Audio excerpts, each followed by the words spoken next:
What if the setback that happened in your life was the launch pad to your next dream? That's exactly what happened to Sara Jane Abbott when she lost her corporate job as a designer. But she didn't just pivot.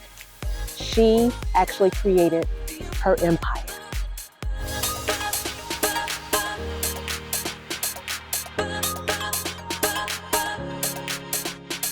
Welcome to HERstory Unveiled, a celebration of bold, fearless women shaping the world of business and causes. This is where resilience meets success. And every story is a testament to the power of perseverance. From overcoming obstacles to redefining industries, these women are paving the way for the next generation. Their journeys inspire, their voices empower, and their impact is undeniable. This isn't just a show. It's a legacy in the making. A celebration of resilience and impact. A stage for unstoppable women. It's empowerment in motion. A catalyst for inspiration. This is her story in the making. Her story starts now.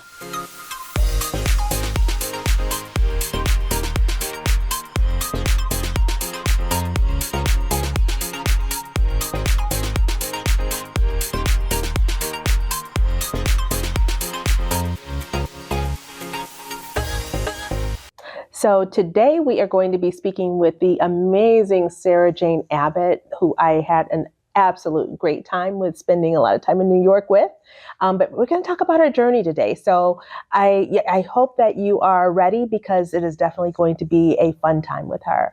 So Sara Jane, thank you so much for just being a part of the whole experience of her story. But I want to dive into some questions because, of course, reading the article about you, the one piece that I really picked up on, and of course I was a big Duran Duran girl, that is what inspired your fashion sense. So can you elaborate on that a little bit with your journey? Absolutely. So, flashback, but welcome to CJ and Sparkle, right? You're in my boutique today. I'm honored you're here. Back in the 80s, I had moved around 14 times to high school. And my parents were hippies, and they were trying to figure out themselves, right? I too was bullied, and my parents were bullied, but I was bullied. People made fun of my clothes, and I came to the realization once Duran Duran launched into my world that it doesn't matter. It just be who you're going to be. I wore vintage clothes, and I loved it, and I did not look like any cookie cutter gal out there. And I actually ended up going to Nutrier, which, you wear your pearls and you wear your Guess jeans. And I had neither, but I loved it. I loved meeting people that were interested in fashion, in design, in art, in architecture, in music. And it just all happened. Travel's just been a bug for a long time. Nice. Yeah. I love that. So what early challenges did you face that kind of helped fuel? Because I always think that a challenge is really an opportunity to grow, right? So what challenges did you face that helped fuel your passion for where you are today? I always felt like I was going to be an entrepreneur and have my own business. Back when I was young, I would play office and store. It would really started that. Oh my God. Yes. But I went to fashion design school. I studied in New York. Then I went to London, and I worked in the corporate world designing with blinders on for 17 years. And I had to be laid off which is fine. It's all good. Yeah. I'm so glad I'm not there. I had the golden handcuffs. I had to get them off. I had to find where I was going to be an entrepreneur, when I'm going to open up that store. And I knew I was always going to, and it happened. We sold our house and decided to rent for a little bit, and I opened up my first CJ and Sparkle store. Nice. Yeah. Nice. So what was the moment when you knew you made it? Oh my God. Well, Sharon, hello, New York City, Times Square. Yes. Seeing my billboard up there every half hour. I mean, chills still happen. I still talk about it. I still think about it. And I have so much to offer. And it was launching my styling business, but sharing fair trade and being a warrior for fair trade, just seeing that up there, I was like, yeah, that's me. Yeah. Very cool. Very cool. So And I want to talk about the fair trade, but like really quick, like what are some key strategies for overcoming obstacles? Because you obviously have had them, especially, being bullied as a child and having to go to New Trier, where, I mean, I remember New Trier and I never wanted to set foot there because it was just so, it was just like, it was so prim and proper. And yet you were Miss Duran Duran. Yeah, I mean, I had to beat at my own drum. I found clothes gave me confidence. And actually I used to really kind of think about my outfit and if it would make me smile or get excited. It was like, yes, that's it. But when it comes to obstacles, I mean, you have to wear so many hats when you have your own business. Yes. You know that. Yes. So I just had to keep learning, and I love learning. I'm a lifelong learner. So I just had to keep learning. Like, okay, I know how to design a website. Okay, not perfect, but I know how to do a flyer. I know how to do a postcard. I know how to do some PR until I can hire someone. Correct. And so the obstacles, they weren't really obstacles. They were more just like, oh, another horse hurdle. Let's jump. Right. I love Willie Jolly's comment with, your setback is an opportunity for a comeback. Yeah. So, but when I was listening to you talk about, you kind of just, when you were doing the whole design thing, it made me think of Molly Ringwald. Oh, yeah. And you remember when she made her dress for, Pretty in Pink, and I'm just like, oh my God, this is. I love that movie. I have my real life Molly Ringwald right now. Yeah, I love that movie. Watching it over and over again. So true. So, talk to me a little bit about the fair trade, because while I understand it, absolutely, I don't understand it, and I think a lot of people think they know what it is. But I'm learning from you and seeing how necessary it is for us to be educated in order to help other, especially women. So yes, when it comes to fair trade, a lot of people don't realize it is a federation, and each organization has to reapply to be a fair trade partner, fair trade business. And there's 10 principles to support our artisans. So artisans are all over the world, and it doesn't matter where they live. Fair trade can be anywhere in the world. So the thing is, the main thing is obviously a fair price. That's what everyone just thinks it is. But it's actually a career path. It's sending their kids to college. It's having to not choose which one eats for the day. It's giving them mental health care, which we know that's so important, right? Right. And it's more than just, this is the price. It's sustainable materials for the country. The country also gets to decide, and the women get to decide what they want to produce. So, when you work with big manufacturers in China, which I did back in the day at Claire's Boutiques and at Sears, China will do anything. They will do anything with any material. But India would be like, we are metalsmiths. We work with the first women metalsmiths. And so that's what we can do. We can do the hand-hammered, beautiful artisan wear from India. They also do beadwork, and they do leather and sewing. So India is multi-talented, but I mean, it's very specific. And so I love that. And I love knowing that we're creating impact for these women and meeting the families. I know that kids are not getting married at 12, 13, 14, that they're getting an opportunity to get married at 26 and have their first baby at 26. And I know that from one of the families in Guatemala. So we are creating impact. It's immediate. Nice. I like what you said about it's not about price, because I'll be honest, when I've gone into, the first thing is when I see fair trade, it's normally in small boutiques. And that means that when I walk into a boutique, I know I'm going to spend money. So it's not the cheapest item, which is nice, because I know that what I'm getting, one, is quality, because they really put their hearts into it. But it's knowing where those dollars are going as opposed to going to big box. Yeah. And that's really huge. So that's what I love about it.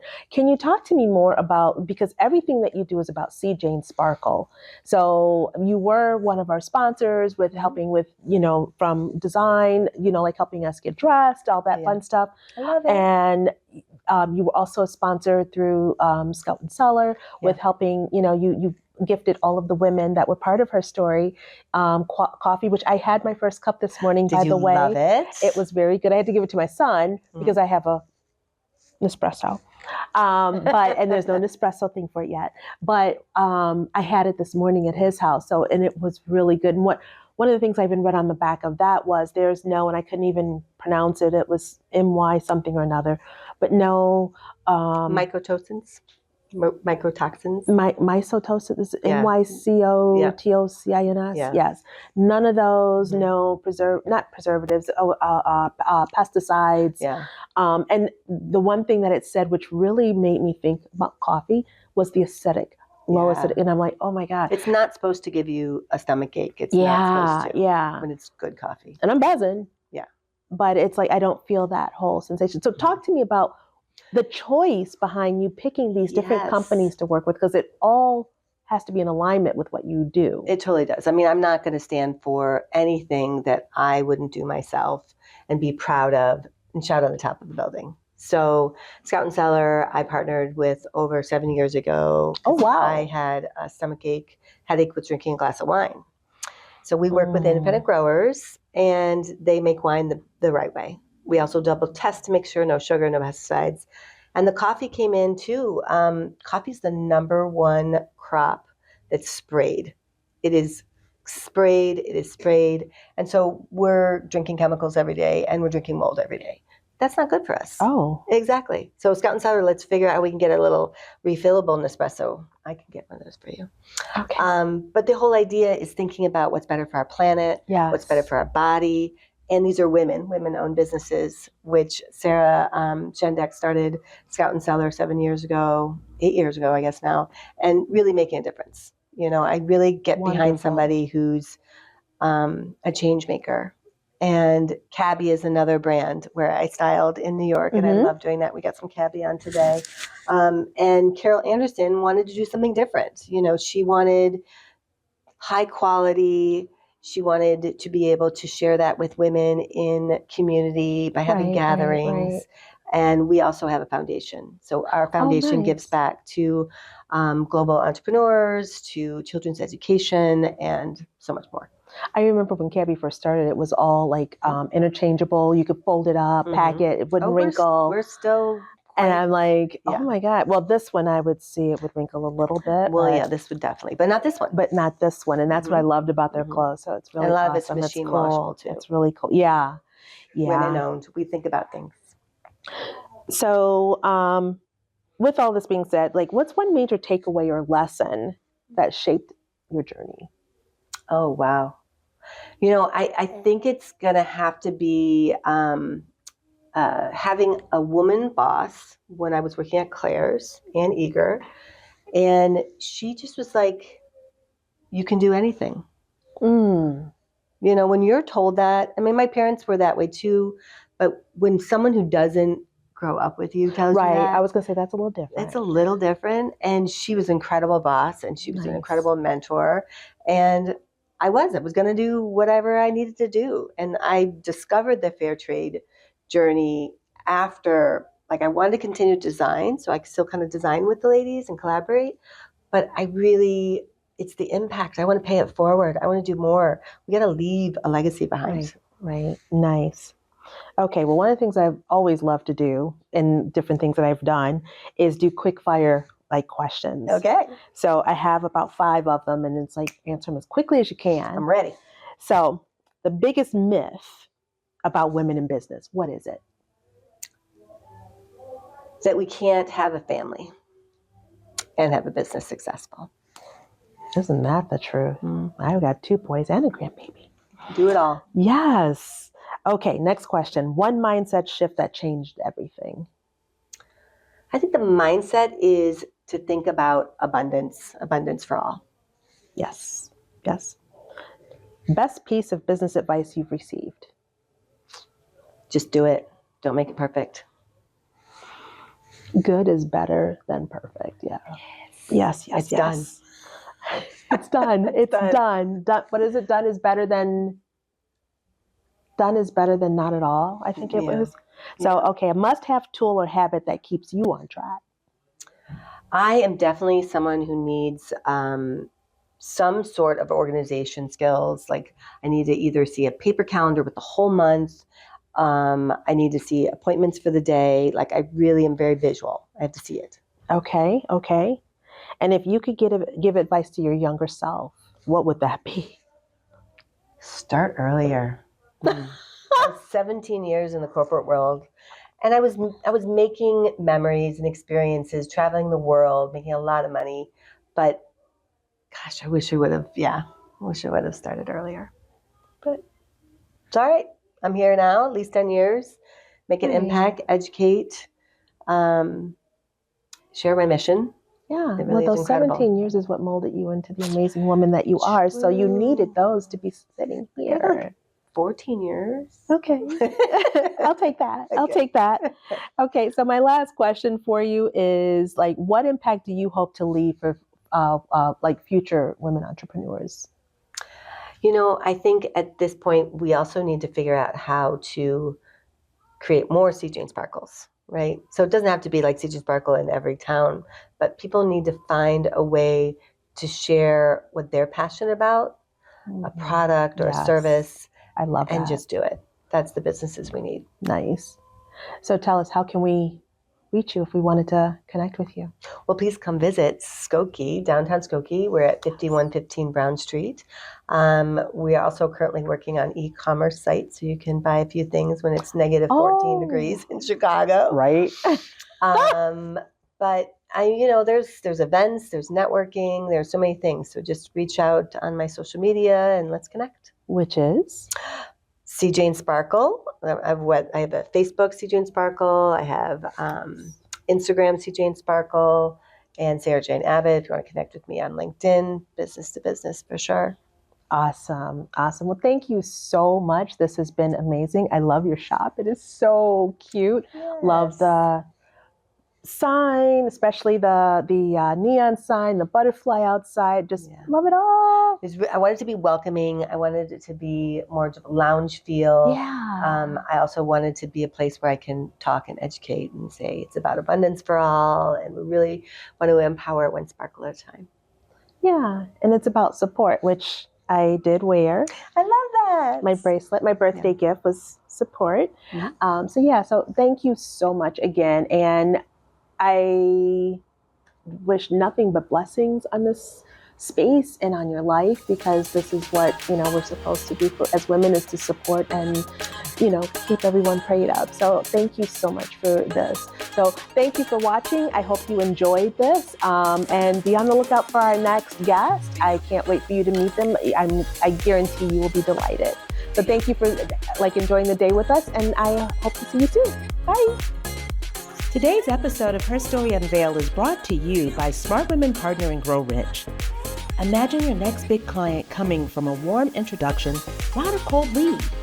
That's what they do, connecting powerhouse B2B women with collaboration-ready allies who open doors, share audiences, and create real visibility.